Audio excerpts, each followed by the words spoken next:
So you honestly believe that the whole operation would collapse if you're not there tomorrow, which tells me that you're actually stuck in survival mode. So you believe that chaos means job security. And if you believe that chaos means job security, let me tell you exactly what you're doing. No pun intended, but you are in survival mode and don't even realize it. So now that we know that you're addicted to survival, you feel a compulsive need to control it all. And when I say control it all, this is not about quality assurance.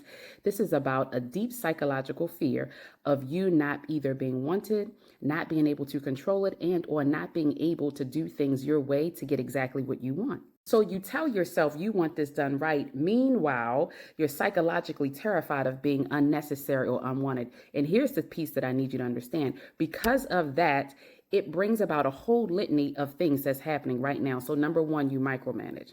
You micromanage because you don't trust the team. When you don't trust the team, you can't trust them because you haven't trained them. You haven't trained them because you didn't learn how to train in your leadership role that you just took. Nobody's trained you in order to do that. Now that you don't know how to train, you have to begin to do everything yourself, which takes you back to being in control. And now that we know you like to be in control, you refuse to stop the cycle, because if you really wanted to stop the cycle, you would come out of the weeds, you would stop hoarding the information and stop hoarding assets. And when I say access, I mean access to decisions, access to other places, access to the rooms that your team can't get into because you have continued to hoard it. So essentially, you keep the keys to the castle because deep down your leadership identity is wrapped up in you keeping the keys and having the castle all to yourself. You're the only one with the keys and the only one that knows how to open the door. Now, you might ask, what's the cost of this? This is the cost, and hear me good.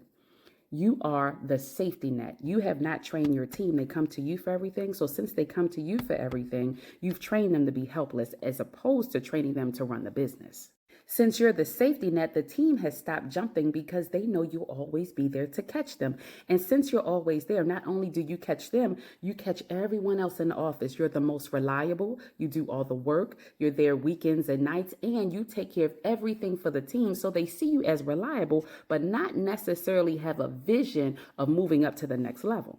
So you are the entire bottleneck for the operation. And most people would say, oh, just use time management. Time management is not going to fix that because you've wrapped your identity into the entire survival mode process that you don't realize that you're addicted to.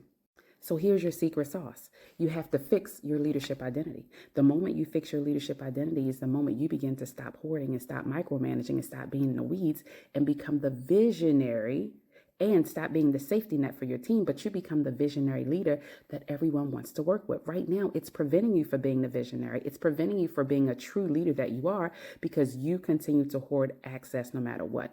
But we break down why you're doing that and what that looks like after the transformation. Now, if you need more, this is exactly what we're talking about in our Leadership Alchemy Masterclass at DanieSheldon.net. Like, comment, and follow for more. And let me know which of these works for you. Are you hoarding? Have you taken access? Are you in the weeds? Do you micromanage? Have you not trained your team? These are all pieces that I've seen in the leaders that I'm actually coaching at this very moment. Like, comment, and follow for more. If you're ready to stop surviving and start leading, then we need to talk. Let's talk strategy.